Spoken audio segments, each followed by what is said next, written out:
আসসালামু আলাইকুম। টিভির দর্শকদের স্বাগত জানাচ্ছি আমি স্পেশাল করেসপন্ডেন্ট জাহিদুর রহমান। দর্শক, আজকে আমাদের অতিথি আপনাদের প্রিয় ঢাকাই ছবির নায়িকা অপু বিশ্বাস। অপু, কেমন চলছে এই মুহূর্তের ব্যস্ততা? চলছে ভালো। কেমন গুড, কেমন ভালো, কি কি কাজ নিয়ে ব্যস্ততা? কাজ হচ্ছে এখন ব্যস্ততা চলছে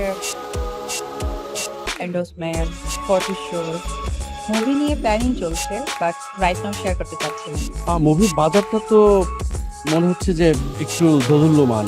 কি মনে হয় আসলে বাজারটা এমন হচ্ছে কেন? আমার কাছে মনে হয় যে যে দুদুলমানটা বলছেন, আমাদের পরিস্থিতি আস্তে আস্তে going good, so definitely I hope for the best my film industry.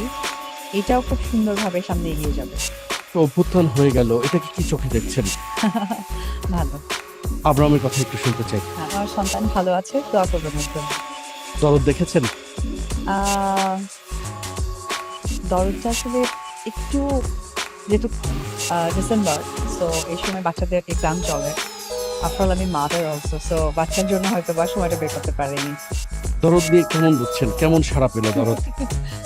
দরদ দিয়ে সারা ফোজ ভালো। বাংলা সিনেমা ডে বাই ডে অনেক বেশি ভালো জায়গায় যাচ্ছে, তো এটা একজন বাংলা অভিনেত্রী হিসেবে এটা আমাদের কাছে রিয়েলি লাগে। টিভির দর্শকদের জন্য কি বলবেন?